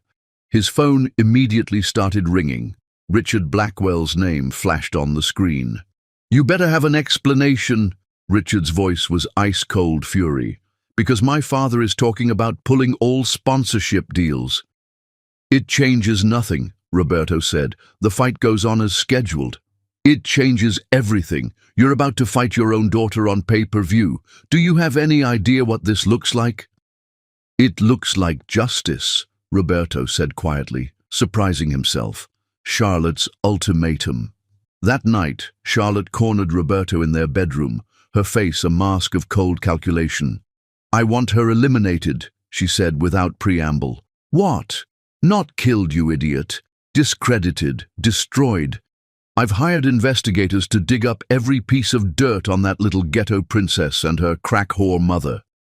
Roberto grabbed Charlotte by the shoulders, his eyes blazing with fury. "Don't you ever talk about Anne like that again. Oh, please. You threw that woman away like garbage 18 years ago. Don't develop a conscience now." "Things change." "Not for me. Either you destroy that girl in the ring, or I destroy her outside of it. Your choice." Roberto looked at his wife, the woman he'd chosen over love, over family, over everything that mattered, and realized he was staring at a stranger. Had she always been this cold, this calculating, or had 18 years of living with his guilt turned them both into monsters? Claressa's preparation. While Roberto's world imploded around him, Claressa trained with the focus of a surgeon, preparing for the most delicate operation of her career. She sparred with male heavyweights twice her size, absorbing punishment that would have hospitalized most fighters. She studied Roberto's old fights until she could predict his movements before he made them. She trained with fractured ribs, a torn shoulder, and hands so damaged that Miguel had to inject them with painkillers before each session. "You're going to kill yourself before you even get in the ring," Anne pleaded after finding Claressa collapsed in the gym bathroom, vomiting from exhaustion. "Better to die preparing than to live knowing I wasn't ready," Claressa gasped. "Baby girl, this isn't about proving anything anymore. The whole world knows you're his daughter. You've already won." Claressa looked up at her mother with eyes that burned like stars. "I haven't won until he admits what he did, until he says my name, until he acknowledges that he threw away the best thing he ever had." The mind games. 2 weeks before the fight, Roberto's team tried to get inside Claressa's head. They leaked stories about Roberto's training intensity, about sparring partners being hospitalized, about his devastating punching power. They planted articles questioning whether a 17-year-old girl belonged in the ring with a heavyweight champion. Claressa's response was to post a video on social media. She stood in front of the heavy bag in Miguel's gym, wearing simple workout gear, her face calm as stone. "They want to talk about my father's power, about his experience, about how I'm just a little girl who doesn't belong." She turned to the heavy bag and unleashed a combination that sent shockwaves through the building. Left hook, right cross, left uppercut, right overhand. Each punch landed with the sound of thunder. The heavy bag, a 200-pound professional model, tore completely off its chain and crashed into the wall. Claressa turned back to the camera, not even breathing hard. December 15th. Roberto Langford is going to learn that power isn't about size. It's about having nothing left to lose. The video went viral within hours. Roberto's breaking point. 1 week before the fight, Roberto couldn't take it anymore. He drove to Anne's apartment at 2 a.m., sitting outside in his Bentley for an hour before finally knocking on her door. Anne answered in her robe, unsurprised to see him. "I can't do this," Roberto said, his voice breaking. "I can't fight my own daughter." "Then don't. You don't understand. If I pull out now, I lose everything. The endorsements, the money, my legacy." "You lost everything 18 years ago when you chose money over love," Anne said quietly. "This is just the bill coming due."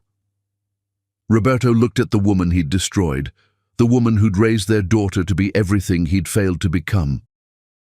"Tell me how to fix this. Tell me how to be her father instead of her enemy." "You can't, Roberto. That chance died in a locker room when you called me nobody. The only thing you can do now is give her what she needs." "What's that?" "The chance to beat you. The chance to prove that the daughter you abandoned became stronger than the father who walked away." Roberto stared at Anne for a long moment, seeing the woman he'd loved reflected in their daughter's fierce determination. "She's going to destroy me, isn't she?" "Completely," Anne said with quiet satisfaction. "And Roberto. She's going to enjoy every second of it." Final preparations. With 3 days left before the fight, both camps made their final preparations. Roberto trained alone, hitting bags with mechanical precision while his team whispered about backup plans and damage control. Claressa surrounded herself with the people who'd believed in her from the beginning: Miguel, Rosa, Anne, and the fighters from the gym who'd become her family. "Remember, mija," Miguel said as he wrapped her hands for the last training session. "He's bigger, stronger, more experienced, but you got something he lost a long time ago." "What's that, coach?" "The hunger, the fire, the thing that makes champions out of throwaway kids." Claressa nodded, her eyes already focused on the battle that would define both their lives. "I'm ready." But as she said it, Clarissa had no idea that Roberto had already made a decision that would change everything. In 3 days, father and daughter would face each other across a boxing ring. Only one of them would emerge as champion, but both of them would finally learn the true cost of the choice Roberto had made 18 years ago in a locker room beneath Madison Square Garden. The war was about to begin. Chapter 9. The Night Before Battle. December 14th, 11:47 p.m., MGM Grand Hotel. Las Vegas pulsed with electric anticipation. Every sports bar, casino, and hotel lobby buzzed with conversations about tomorrow's fight. Betting lines had shifted 17 times in the past week. Pay-per-view pre-orders had shattered every boxing record. Father versus daughter. Legend versus rising storm. The most anticipated fight in the history of combat sports was less than 13 hours away. Roberto's penthouse suite. Roberto stood on his balcony overlooking the strip, the neon lights painting his face in alternating shades of red and gold. Below him, the city that had made him rich, sparkled like scattered diamonds. Tomorrow, it might witness his destruction. His hands, the same hands that had earned him $200 million, trembled as he gripped the railing. In his mind, he replayed every moment that had led to this nightmare. Anne's broken voice in that locker room. Clarissa's cold stare at the press conference. 18 years of choices that had seemed so right at the time. Having second thoughts? Roberto turned to find Charlotte in the doorway, her silk nightgown catching the city lights. Even now, on the eve of the most important fight of his life, she looked like she was posing for a magazine cover. "How can you be so calm?" Roberto asked. "Because tomorrow, one way or another, this ends. Either you destroy that little girl and we move on with our lives, or she destroys you and I take half of everything in the divorce." Roberto stared at his wife, the woman he'd chosen over love, and realized he was looking at a stranger. "Is that all this is to you? A business transaction? What else would it be? Love?" Charlotte laughed, the sound like breaking crystal. "Roberto, we stopped pretending this was about love 15 years ago. This is about money, power, and protecting what we've built. And if I lose? You won't. You're Roberto Langford. She's just an angry child with daddy issues." But even as Charlotte said it, Roberto heard the uncertainty in her voice. They'd both seen the footage of Clarissa's training. They'd both seen the cold determination in her eyes. Tomorrow wasn't going to be a fight, it was going to be an execution. The only question was, who would die? 3 floors below, Anne's hotel room. Anne sat on the edge of her bed, staring at the ultrasound photo she'd carried for 18 years. The edges were worn from handling, the image faded but still clear enough to see the tiny form that had grown into the most dangerous fighter on the planet. A soft knock interrupted her thoughts. "Come in, baby girl." Clarissa entered wearing simple pajamas, her hair loose around her shoulders. For a moment, she looked like the little girl who used to crawl into Anne's bed during thunderstorms. "Can't sleep either. Too much energy." Clarissa sat beside her mother, both women staring at the photo that had started everything. "Mama, what if—" "No what ifs. Not tonight." Anne wrapped her arm around her daughter. "Tomorrow you walk into that ring as everything you were meant to be. Everything I raised you to be. Everything he threw away." "I'm scared, Mama." Anne's heart broke a little. Despite everything, the training, the victories, the fierce determination, Clarissa was still her 17-year-old daughter. Scared of losing, scared of winning, scared of what happens after I prove I'm better than him. Clarissa's voice was barely a whisper. What if it doesn't make the pain go away? What if beating him doesn't fix what's broken inside me? Anne pulled her daughter closer, breathing in the scent of her hair. "Baby girl, this fight isn't about fixing what's broken. It's about proving that what's broken can still be beautiful, that abandoned children can become champions, that love is stronger than money. And if I lose? You won't, but if you did, you'd still be my champion. You'd still be the most extraordinary person I've ever known. They sat in silence, mother and daughter, warrior and guardian angel, drawing strength from each other on the eve of battle. Across town, Miguel's hotel room. Miguel couldn't sleep either. He'd trained champions for 40 years, but none of them had carried the weight Clarissa bore into tomorrow's fight. His phone buzzed. A text from Rosa. Can't sleep. Thinking about tomorrow. Miguel typed back, she's ready, more ready than anyone I've ever trained. But is she ready for what comes after? Win or lose, her life changes forever tomorrow. Miguel stared at the message for a long time before responding. That girl has been ready for this fight since the day she was born. Tomorrow, she becomes who she was always meant to be. 2:17 a.m. Roberto's private gym. Unable to sleep, Roberto found himself in the hotel's private training facility, hitting the heavy bag with mechanical precision. Each punch was perfect, technically flawless combinations that had destroyed a generation of heavyweights. But something was missing.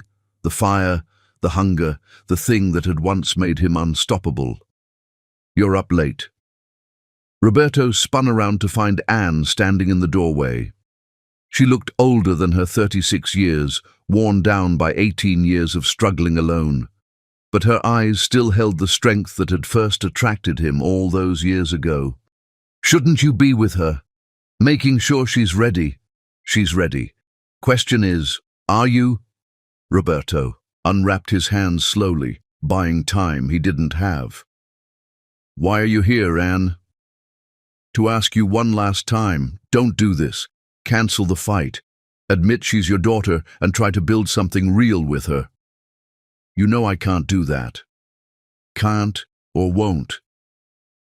Roberto met her eyes, the eyes of the woman who'd loved him when he was nothing, who'd believed in him when no one else would. If I cancel now, I lose everything. My reputation, my money, my legacy.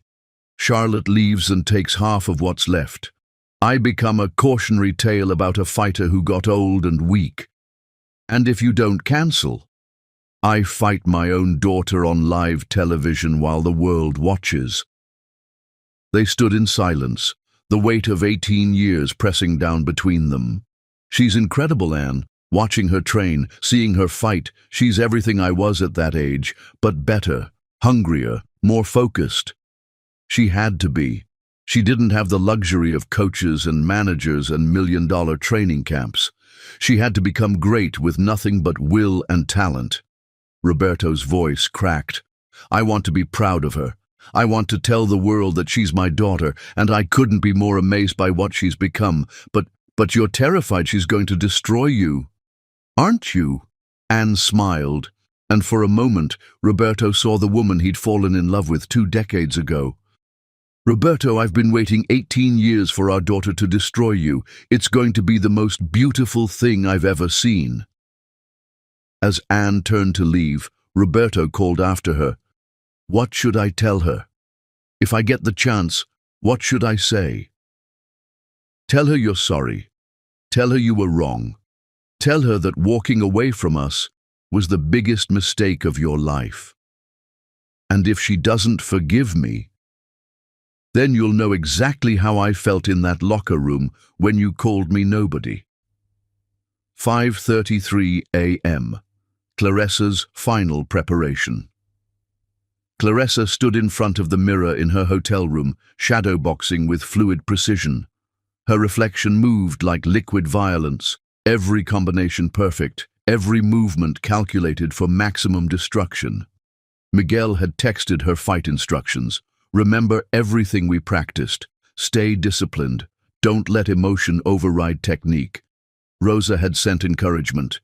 You got this, Hermana. You were born for this moment. But it was her mother's note that meant the most. No matter what happens tomorrow, you are my champion. my pride, my greatest achievement. Fight with love, not hate. Show him what real strength looks like." Claressa folded the note and tucked it into her glove bag. Tomorrow, she would carry her mother's love into battle against her father's legacy. 8:45 a.m. Fight day morning. The sun rose over Las Vegas like a blood-orange promise of violence. News crews set up outside the MGM Grand. Fans began gathering in the casino lobbies. Betting windows opened with lines stretching around corners. Roberto ate breakfast alone in his suite, staring at eggs and coffee he couldn't taste. Charlotte had already left for her spa appointment, maintaining her perfect appearance for the cameras that would document either his greatest victory or his most devastating defeat. 3 floors below, Claressa ate oatmeal and fruit while reviewing fight footage one last time. Anne sat beside her, saying nothing, just being present for her daughter on the most important day of both their lives. Miguel arrived at 9 a.m. sharp, carrying the gloves Claressa would wear into battle. Custom-made, perfectly weighted, with a small picture of Anne tucked inside the left one. "Ready, mija?" "I've been ready for 18 years, coach." 11:27 a.m. Final preparations. The weigh-in was a formality. Both fighters made weight easily. The crowd screamed as they faced off one last time, father and daughter separated by 18 years of pain and an ocean of regret. Roberto, 6 feet 4 inches, 238 pounds of seasoned muscle and championship experience. Claressa, 5 feet 10 inches, 195 pounds of pure hunger and unbreakable will. They didn't speak during the stare-down. What was there to say? Everything that mattered would be settled in the ring. As they separated, Roberto caught Claressa's eye and mouthed 2 words: "I'm sorry." Claressa's response was a smile that chilled his blood. "You will be." 6:47 p.m. Pre-fight. The arena filled to capacity. Celebrities, politicians, and boxing legends filled the front rows. The energy was electric, dangerous, like the moment before lightning strikes. In his dressing room, Roberto sat in silence while his team prepared his hands. Eddie tried to give last-minute tactical advice, but Roberto heard nothing. His mind was locked on the moment when he would walk through those ropes to face the daughter he'd abandoned. 3 doors down, Claressa meditated in perfect stillness, while Miguel wrapped her hands with the reverence of a priest preparing communion. Each wrap was a prayer, each layer a promise that she would walk out of that ring as champion. "Remember," Miguel whispered, "this isn't about revenge. This is about justice. This is about proving that love is stronger than money, that loyalty matters more than fame." "I remember, coach. I remember everything." 7:54 p.m. The walk. The crowd erupted as Claressa emerged from the tunnel, walking toward the ring with the confidence of a queen claiming her throne. She wore simple black and gold, her mother's colors. Anne walked beside her, tears streaming down her face as she watched her daughter approach her destiny. Roberto's entrance was met with a mixture of cheers and boos. The crowd was split, half supporting the legend, half pulling for the daughter seeking justice. He wore his traditional white and gold, the colors of a champion who'd never lost when it mattered. As they climbed through the ropes, father and daughter stood in opposite corners of the ring that would determine both their fates. 8:02 p.m. Final moments. The referee called them to center ring for final instructions. They stood close enough to touch, close enough to see themselves reflected in each other's eyes. "I want a clean fight," the referee said. "Protect yourselves at all times. Touch gloves and come out fighting." They didn't touch gloves. They didn't need to. Everything that needed to be said had been said 18 years ago in a locker room beneath Madison Square Garden. As they returned to their corners, the arena fell silent with anticipation. Claressa looked across the ring at her father, the man who'd given her life and then abandoned it, the legend she'd studied and now prepared to destroy. Roberto looked back at his daughter, the child he'd thrown away, the warrior who'd risen from nothing to threaten everything he'd built. The bell was about to ring, the storm was about to break, justice was about to be served. But in that moment before battle, both fighters carried the same thought. After tonight, everything changes. After tonight, the truth finally comes home. After tonight, one of them would stand as champion while the other faced the consequences of choices made 18 years ago. The crowd held its breath. The cameras focused. The world watched. And in the silence before thunder, father and daughter prepared to write the final chapter of a story that had begun with love and betrayal in equal measure. The bell was coming. The reckoning was here. And Roberto Langford was about to learn that some daughters never forgive. Some daughters never forget. Some daughters grow up to become everything their fathers feared they would be. The storm named Clarissa was about to make landfall, and nothing would ever be the same. Chapter 10. Blood in the Ring. Ding! The bell rang like a gunshot through the MGM Grand Arena, and 18 years of abandonment exploded into violence. Roberto came out fast, trying to end it early with the overwhelming aggression that had destroyed a generation of heavyweights. His first combination, jab, cross, hook, was thrown with championship precision. Clarissa moved like smoke. Every punch Roberto threw missed by millimeters, his fists cutting through air where his daughter had been a heartbeat before. The crowd gasped as Clarissa slipped under a devastating right hand and countered with a left hook that snapped Roberto's head sideways. First blood belonged to the daughter. "She's making him look foolish," the announcer screamed. "Langford can't touch her." Roberto pressed forward, his experience telling him to cut off the ring, to use his size and strength. But Clarissa had studied him too well. Every move he made, she'd already seen coming. Every pattern he fell into, she'd memorized and prepared to counter. By the end of round one, Roberto's perfect record had its first crack. His right eye was swelling from 3 clean shots he'd never seen coming. Between rounds, "She's faster than we thought," Eddie told Roberto, working on the cut above his eye. "You need to take her head off early, or this gets ugly." Across the ring, Miguel was calm as stone. "Perfect, Mija. He's frustrated. Now take him apart piece by piece." Clarissa nodded, her breathing controlled, her eyes locked on Roberto like a predator watching wounded prey. Round 2.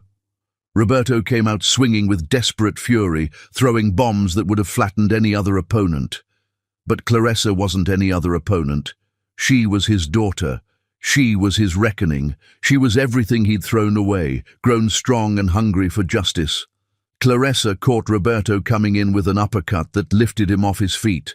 The crowd erupted as the legendary champion staggered backward, his legs unsteady for the first time in his career. "Get up, Dad!" Clarissa shouted, her voice cutting through the arena noise. "That's all you got!" Roberto's blood ran cold. His daughter, the child he'd abandoned, was taunting him, breaking him down technically and emotionally with surgical precision. Round 3. Roberto rallied with the heart of a true champion, landing his first clean shots of the fight. A right cross opened a cut on Clarissa's cheek. A left hook to the body doubled her over. For a moment, experience and power seemed ready to overcome youth and hunger. But Clarissa smiled through the blood on her face. "Thank you," she said, just loud enough for Roberto to hear. "I wanted to know what it felt like to be hit by my father." Then she unleashed hell. A combination so fast and violent that the crowd went silent. Left hook, right cross, left uppercut, right overhand. Each punch landed with the accumulated pain of 18 years of abandonment. Roberto crumpled against the ropes, his eyes unfocused, his legendary defense shattered. Round 4. The massacre began in earnest. Claressa stalked Roberto around the ring like a lioness hunting wounded prey. Every shot she threw was calculated for maximum damage, maximum humiliation. "Say my name!" she demanded, landing a right cross that sent Roberto's mouthguard flying into the crowd. "Say your daughter's name!" Roberto could barely stand, his face a mask of blood and regret. But something in Claressa's voice, the pain behind the rage, made him remember the man he used to be. "Claressa," he whispered through split lips. "My daughter, Claressa." "Louder!" She hit him with another combination that echoed through the arena. "Let them all hear you!" "Claressa Johnson!" Roberto shouted, his voice carrying 18 years of guilt and amazement. "My daughter, my champion!" Round 5, the end. Claressa stopped attacking. She dropped her hands completely and stood in the center of the ring, her eyes locked on Roberto's battered face. "Hit me," she said. "What? You heard me. You want to be my father. You want to mean something to me? Then hit me. Hit your daughter as hard as you can." Roberto stared at this magnificent, terrible woman he'd created and abandoned. Blood streamed down her face, but her eyes burned with unbreakable will. "I can't. You already did. 18 years ago you hit me harder than any punch ever could." Roberto lowered his hands, tears mixing with blood on his cheeks. "I'm sorry. God forgive me, I'm so sorry." Claressa nodded once, then ended it. Her final combination was a work of art, poetry written in violence. Left hook to the body, right uppercut to the chin, left cross that sent Roberto crashing to the canvas. The referee began counting, but everyone knew it was over. Roberto Langford, undefeated heavyweight champion, $200 million Empire boxing legend, lay unconscious on the canvas while his abandoned daughter stood over him as the new champion of the world. The aftermath. As Roberto was helped to his corner, barely conscious, Claressa was handed the championship belt she dreamed of her entire life. But she didn't celebrate. Instead, she walked to Roberto's corner and knelt beside her father. "I forgive you," she whispered, her voice breaking with 18 years of pain finally finding release. "But I'll never forget what you chose over us." Roberto looked up at his daughter, his conqueror, his greatest achievement, his biggest regret, and managed one word: proud. Claressa stood, raised the championship belt above her head, and let 18 years of abandonment transform into the greatest victory in boxing history. The daughter Roberto Langford had thrown away had grown up to take everything he'd built on that betrayal. Justice, finally, had come home. And in the most watched fight in boxing history, the world learned that some storms are born from abandonment. Some daughters never forget, and love, real love, is always stronger than money. The end.